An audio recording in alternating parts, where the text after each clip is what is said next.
نہ کوئی غم کرو نہ خوف، خوشیاں مناؤ جنت کی جس کا تم سے وعدہ کیا گیا تھا۔ اللہ کی ربوبیت پر اطمینان جب انسان کو ہو جاتا، میرا رب اللہ ہے، ربی اللہ، انسان کے لیے نہ کوئی کھٹکا، نہ کوئی خطرہ، نہ کوئی خوف، نہ کوئی حزن۔ جو کچھ ہو رہا ہے کس کے اذن سے ہو رہا ہے؟ اللہ کے اذن سے۔ اللہ کے اذن کے بغیر پتہ تک نہیں ہلتا۔ یہ کوئی اندھا بہرا مادہ نہیں ہے جس سے مجھے کوئی خوف ہو۔ اندھا بھینسا چلا آ رہا ہو اس سے تو ڈرنے کا ہر انسان کو ڈرنا چاہیے، نہ معلوم کس کو ٹکر مار دے۔ لیکن نہیں، اس کائنات کو چلانے والا ایک سمیع و بصیر خدا ہے۔ وہ جو میرا دوست ہے، میرا ولی ہے، اللہ ولی الذین آمنوا یخرجہم من الظلمات الی النور۔ اللہ اہل ایمان کا ولی ہے، ساتھی ہے، پشت پناہ ہے، مددگار ہے، حمایتی ہے۔ بتائیے جسے یقین ہو جائے کہ اللہ میرا مددگار، اللہ میرا محافظ، اللہ میرا پشت پناہ، اللہ میرا حمایتی، اس کے لیے کوئی خوف ہوگا؟ اس سے کوئی ڈر ہوگا؟ میں مثال دیا کرتا ہوں ایک بہت سادہ، پنجاب کے دیہات کی۔ تو بڑا چودھری ہے اور کوئی غریب کسان ہے۔ اس غریب کسان کے جانوروں کو ہر وقت اندیشہ ہوگا چوری کا، کوئی میری بھینس کھول کر نہ لے جائے، کوئی میرا بیل کھول کر نہ لے جائے۔ لیکن جس کے بارے میں یہ سب کو معلوم ہو کہ وہ جو بڑا چودھری ہے وہ اس کا دوست ہے، اس کی بچیا کو کوئی خوف ہوگا؟ اس کی بھینس پر کوئی ہاتھ ڈالے گا؟ اسے کوئی اندیشہ ہوگا؟ نہیں۔ کیوں؟ کہ وہ بڑا چودھری، بڑا اس کا یہاں کا سردار، جاگیردار، سب کو معلوم ہے وہ میرا دوست ہے، کوئی میرے خلاف اقدام نہیں کر سکتا۔ اس دنیا میں یہ چھوٹی سی بات اگر آپ کے دلی اطمینان اور سکون کا باعث بن سکتی ہے تو ذرا تصور کیجئے۔ میں لفظ تصور استعمال کروں گا صرف اس لیے کہ اس کا ہم جس کو کہتے ہیں ادراک اور شعور کر نہیں سکتے، اگر کے ساتھ کر سکتے۔ اگر یقین ہو کہ اللہ میرا مددگار اور یقین ہو کہ اللہ ہر آن میرے ساتھ ہے، پھر کوئی خوف؟ کس کا خوف؟ کوئی شے اللہ سے بالاتر ہے؟ کوئی قوت اس سے زیادہ طاقتور ہے؟ کوئی اس کے ارادے کو بدلنے والا ہے؟ کوئی اس کی مشیت کے آڑے آنے والا ہے؟ یہی بات ہے جو حضور نے فرمائی۔ یہ ایمان کا حاصل ہے لب لباب، کہ دیکھو اچھی طرح اس بات کو ذہن نشین کر لو، اگر تمام انسان مل کر تمہیں کوئی نقصان پہنچانا چاہے نہیں پہنچا سکتے، مگر جو کچھ اللہ نے لکھ دیا ہو، اور تمام انسان مل کر تمہیں کوئی نفع پہنچانا چاہے نہیں پہنچا سکتے، مگر وہ شے جو اللہ نے طے کر دی۔ آپ پھر میں کہوں گا ذرا طاری کیجئے، اسے فرض کیجئے، اسے سوچئے۔ اگر اس حدیث پر ہمارا دل ٹھکا ہوا ہو تو کسی سے ڈر ہوگا؟ یہ مجھے نقصان نہ پہنچا دے، یہ میری رپورٹ خراب نہ کر دے، یہ میری انکریمنٹ نہ رکوا دے، یہ میرا یہ نہ بگاڑ دے، یہ میرا یہ نقصان نہ پہنچا دے۔ اس کا ڈر، اس کا ڈر، اس کا خوف، اس کی خوشامد، اس کے لیے جا کر طرح طرح سے اپنی عزت نفس کو ذلیل کروانا اس کے سامنے، یہ سب کچھ کیوں کرتا ہے انسان؟ جب سمجھتا ہے کہ اس کے ہاتھ میں میرا کوئی نفع ہے، اس کے ہاتھ میں میرے لیے کوئی ضرر ہے، یہ مجھے کوئی غضب پہنچا سکتا ہے، یہ مجھے کوئی نقصان پہنچا سکتا ہے، یہ میرا کوئی کام بنا سکتا ہے، یہ میری کوئی ضرورت پوری کر سکتا ہے، اسی کا نام شرک ہے۔ جہاں آپ نے یہ سمجھا کہ غیر اللہ کے اندر کوئی طاقت موجود ہے، وہی شرک ہے۔ بتوں سے تجھ کو امیدیں، خدا سے نو امیدی، مجھے بتا تو صحیح اور کافری کیا ہے؟ شرک تو یہ ہے۔ جس پر بھی تمہیں یہ خیال ہے، کلمہ ہے یہ کلمہ سوم، لا حول ولا قوت الا باللہ، ذرا اس پر دل کو کبھی اگر آپ تصور کریں، پھر فرض کریں، دل ٹھک جائے اس پر، کوئی طاقت نہیں۔ یہی بات تھی جو شیخ عبد القادر جیلانی رحمۃ اللہ علیہ نے اپنی وصیت میں اپنے بچے سے کہی۔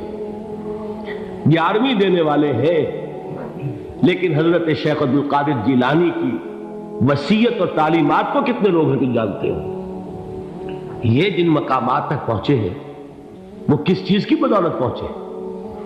انہوں نے جو پیغام دیا وہ کیا تھا؟ اے میرے بچے، جس طریقے سے قرآن مجید میں حضرت لقمان کی نصیحتیں جو ہے نقل کر دی گئی ہیں، میں یہ عرض کروں گا بالفرض اگر قرآن حضرت عبد القادر جیلانی کے بعد نازل ہوا ہوتا تو شیخ عبد القادر کی یہ نصیحتیں بھی قرآن میں درج ہوتی۔ اتنی اونچی نصیحتیں ہیں۔ اے میرے بچے، اس حقیقت کو ذہن نشین کر لے، لا فاعل فی الحقیقت ولا مؤثر الا اللہ۔ اس کائنات میں نہ کوئی فاعل حقیقی ہے نہ مؤثر حقیقی ہے سوائے اللہ۔ کسی شے میں کوئی تاثیر نہیں اگر اللہ نہ چاہے۔ آگ جلا نہیں سکتی اگر اللہ نہ چاہے، پانی ڈبو نہیں سکتا اگر اللہ نہ چاہے، زہر ہلاک نہیں کر سکتا اگر اللہ نہ چاہے، کوئی چیز فائدہ نہیں پہنچا سکتی اگر اللہ نہ چاہے۔ تو در در پہ کیوں سر جھکاتے ہو؟ در در پر کیوں جبیں سائی کرتے ہو؟ سب کے سامنے کیوں ہاتھ پھیلاتے ہو؟ ایک اللہ سے مانگو، ایک اللہ کے سامنے زمین پر اپنی جبین رکھو۔ لا فاعل فی الحقیقت ولا مؤثر الا اللہ۔ نظر آتا ہے ہمیں کہ پانی پیاس بجھا دیتا ہے، پیاس بجھانے کی صلاحیت پانی میں نہیں ہے، اللہ کے اذن سے۔ کھانا بھوک مٹا دیتا ہے، بھوک مٹانے کی صلاحیت کھانے میں نہیں ہے، اذن رب میں۔ دیکھیے یہی یقین تھا حضرت موسیٰ علیہ السلام کا واقعہ یاد کیجئے۔ سامنے سمندر آ گیا ہے، قوم دیکھتی ہے پیچھے کہ گرد و غبار کا طوفان، معلوم ہوا کہ فرعون اپنے لشکر سمیت آ گیا۔ لشکر جب چلتا تھا تیز رفتاری کے ساتھ تو گرد و غبار کا جو طوفان اٹھتا تھا اس کا تصور کیجیے، اور لمحہ بلمحہ وہ قریب آ رہا ہے۔ پوری قوم نے کیا کہا؟ اے موسیٰ انا لمدرکون، اے موسیٰ ہم کو پکڑے گئے۔ قرآن مجید نے تو یہاں وہ باتیں نہیں لکھی ہیں، لیکن تورات میں یہ درج ہے کہ بنی اسرائیل جھگڑنے لگے، دست و گریبان ہو گئے موسیٰ کے ساتھ۔ موسیٰ ہمیں یہاں مروایا لا کر، اس سے تو ہم ہی بہتر تھے، وہاں کھانے کو ملتا تھا، زندگی تو تھی، بیگار ہم کر رہے تھے، موت تو نہیں تھی۔ اب جو کچھ ہوگا اس کا تصور کرو، جس طریقے سے ہمارے ٹکڑے اڑائے جائیں گے۔ تو لڑ رہے ہیں حضرت موسیٰ علیہ السلام سے، یہ تورات کی تفصیل ہے۔ قرآن میں صرف اتنا آیا ہے، پریشان ہو کر انہوں نے کہا انا لمدرکون، موسیٰ ہم کو پکڑے گئے۔ اس وقت موسیٰ کا جواب کیا ہے؟ کلا ان معی ربی سیہدین، نہیں، میرے ساتھ میرا رب ہے، وہ راستہ دے گا۔ بتائیے کہاں راستہ نظر آ رہا ہے؟ یہ ہے ایمان بالغیب۔ راستہ نظر نہ آئے تب اللہ پر یقین ایمان ہے۔ جیب میں پیسے ہوں اور تب دل کو اطمینان ہے تو ایمان کس پر ہوا؟ پیسے پر، اللہ پر نہیں۔ جب وسائل و ذرائع نہ ہو اور پھر یقین ہو کہ اللہ مسبب الاسباب ہے، وہ اسباب کا پابند نہیں ہے، وہ اسباب کا محتاج نہیں ہے، اسباب اس کے محتاج ہے۔ اگر یہ یقین ہے تو اللہ پر ایمان ہے، یہ نہیں ہے تو تمہارا ایمان اسباب پر ہے، وسائل پر ہے، ذرائع پر ہے، مادیات پر ہے، اللہ پر نہیں۔ اس وقت کہاں راستہ تھا؟ کوئی راستہ تھا؟ سمندر ہے اور ادھر سے لشکر آ گیا ہے۔ کلا ان معی ربی سیہدین۔ اب دیکھیے ایمان کہہ دینا آسان ہے، ہوا معکم اینما کنتم، جہاں کہیں بھی تم ہوتے ہو اللہ تمہارے ساتھ ہوتا ہے، لیکن اس کا یقین قائم ہو جائے تو زمین و آسمان کا فرق واقع ہو جائے۔ یہی بات ہوئی حضور کے ساتھ۔ غار ہے، چھپے ہوئے ہیں محمد رسول اللہ اور آپ کے وہ یار غار ابو بکر صدیق رضی اللہ تعالی عنہ۔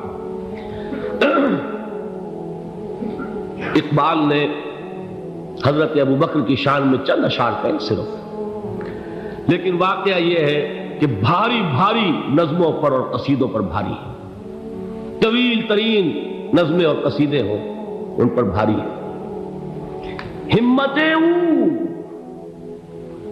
ابو بکر کی ہمت جو ہے، کشت ملت را چو ابر، جیسے بارش سے کھیتی اپجتی ہے ابو بکر کی ہمت اور عزیمت اس امت کو اسی طرح سینچنے والی ہے۔ ثانیے اسلام و غار و بدر و قبر، وہ دوسرے تھے اسلام میں، دوسرے پہلے کون تھے؟ انا اول المومنین، حضور فرماتے ہیں سب سے پہلا ایمان لانے والا میں، دوسرے ابو بکر۔ ویسے ہمارے ہاں یہ چلتا ہے اختلاف، حضرت علی پہلے ہیں کہ حضرت ابو بکر پہلے ہیں، لیکن اس میں بڑی خوبصورت تطبیق قائم کی ہے علماء نے، اور بہت صحیح ہے۔ چار کے بارے میں فیصلہ ہی مت کرو کہ کون پہلے، ان کی ایک عجیب تقسیم کر دی ہے۔ آزاد مردوں میں، بالغ مردوں میں سب سے پہلے ابو بکر، بچوں میں سب سے پہلے علی، خواتین میں سب سے پہلے خدیجہ، اور غلاموں میں سب سے پہلے زید بن حارثہ۔ بڑی پیاری تقسیم ہے، یہ چاروں ہی پہلے ہیں، ہر ایک کے لیے اولیت ہے۔ اور واقعہ یہ ہے کہ اگر زمانی اعتبار سے تعین ہوگا تو پہلے خدیجۃ الکبریٰ آئیں گی رضی اللہ تعالی عنہ، کسی اور سے بات کرنے کی نوبت بعد میں آ سکتی ہے، پہلے تو اہلیہ محترمہ سے بات ہوئی، آتے ہی پہلی وحی ہوئی ہے، ابھی تبلیغ کا حکم نہیں تھا، کس کو بتایا واقعہ؟ ابھی اپنی نبوت کی تبلیغ کا تو حکم ہی نہیں آیا، واقعہ کس کا ہے؟ وہ خدیجہ کا ہے۔ جب کہا ہے کہ خشیت علی نفسی، مجھے اپنی جان کا اندیشہ ہے، تو کیا جواب دیا خدیجہ نے رضی اللہ تعالی عنہا؟ وہ صدیقۃ الکبریٰ ہے، صدیقات جو ہے خواتین ان میں چوٹی پر خدیجۃ الکبریٰ ہے رضی اللہ تعالی عنہا، اور صدیق جو مرد ہیں ان میں صدیق اکبر ہے ابو بکر صدیق رضی اللہ تعالی عنہ، لیکن صدیقات میں چوٹی پر۔ جب حضور نے فرمایا خشیت علی نفسی، کیا فرمایا، کیا عرض کیا، کیسے تسلی دی؟ نہیں نہیں، اللہ آپ کو ضائع نہیں کرے گا، آپ غریبوں کے ہمدرد ہیں، آپ مساکین کے تکالیف رفع کرنے والے ہیں، آپ بیواؤں کی سرپرستی کرتے ہیں، آپ مسافروں کی خدمت کرتے ہیں، اللہ آپ کو ضائع نہیں کرے گا۔ یہ یقین ہے اس خاتون کے اندر۔ خیر وہ ایک علیحدہ بات ہو جائے گی۔ میرے دل پر حضرت خدیجہ رضی اللہ تعالیٰ عنہ کی شخصیت کا بڑا گہرا نقش ہے، جو وہ کوئی اور ہی وقت اور موقع ہوا تو بیان ہوگا۔ بہرحال اقبال نے ایک مصرے میں جو چار اولیتیں جمع کر دی ہیں، ہمت او کشت امت را چو ابر، ثانی اسلام و غار و بدر و قبر۔ اسلام میں حضور کے بعد پہلے کون؟ ابو بکر۔ غار میں حضور کے ساتھ کون؟ ابو بکر۔ بدر کی رات اللہ کا رسول سر سجود، وہ جھاڑ، وہ گھاس پھوس کی جو جھوپڑی بنائی گئی تھی، اور وہاں تلوار ننگی لے کر پہرا دینے والا کون؟ ابو بکر۔ اور اس حجرہ عائشہ میں محمد کے بعد سب سے پہلے دفن ہونے والا کون؟ ابو بکر رضی اللہ تعالی عنہ صلی اللہ علیہ وسلم۔ وہ جو معاملہ میں سنا رہا تھا غار ثور کا، حضرت ابو بکر بھی حضور کے خیال سے لرز گئے ہیں۔ آپ کو یاد ہوگا کہ جا کر پہلے تمام جتنے سوراخ تھے انہیں بند کیا ہے، ایک سوراخ رہ گیا تھا جس کو بند کرنے کے لیے کوئی کپڑا نہیں تھا، وہاں اپنی ایڑی رکھی ہے، تب کہا ہے حضور سے تشریف لائیے، اور اپنے زانو پر حضور کو لٹایا ہے، اور وہاں کسی موذی جانور نے کاٹا ہے، حضور کی آنکھ لگ گئی تھی، اس وقت اس بل کے اندر جو بھی بچھو ہے کیا ہے واللہ عالم، اس نے کاٹا ہے، اس کی تکلیف کی وجہ سے ابو بکر کی آنکھوں سے آنسو ٹپک گئے، حضور کے چہرے مبارک پر پڑے ہیں، تو حضور جاگے ہیں، معاملہ کیا ہے؟ ایڑی نہیں ہٹائی وہاں سے، مبادا وہ جانور وہاں سے نکل کر محمد الرسول اللہ کو کوئی گزن پہنچا دے، ابو بکر کی ایڑی ہے، جس طرح چاہے کھا لے، ختم کر دے، جان نکل جائے تب کوئی آنچ آئے، محمد پر تو آئے، لیکن جیتے جی نہیں۔ وہ ہے ابو بکر حضور کے خیال سے۔ اس وقت حضور نے پھر اپنا لعاب دہن لگایا ہے، اور اس سے پھر آپ کی تکلیف ختم ہوئی۔ جیسے خیبر میں حضرت علی کی آنکھ دکھ رہی تھی، اس کو جو شفا حاصل ہوئی ہے وہ بھی حضور کے لعاب دہن سے ہوئی۔ تو بہرحال اس وقت انہوں نے کہا ہے کہ اے نبی یا رسول اللہ، اگر اس وقت ان میں سے کسی نے غیر ارادی طور پر بھی اپنے قدموں کی طرف جھانک لیا تو پکڑے جائیں گے۔ کیا جواب تھا اللہ کے رسول کا؟ لا تحزن ان اللہ معنا، اللہ ہمارے ساتھ ہے، کیوں گھبراتے ہو ابو بکر؟ یہ ہے ایمان باللہ، میرا مالک اللہ، میرا رازق اللہ، میرا محافظ اللہ، میرا مددگار اللہ،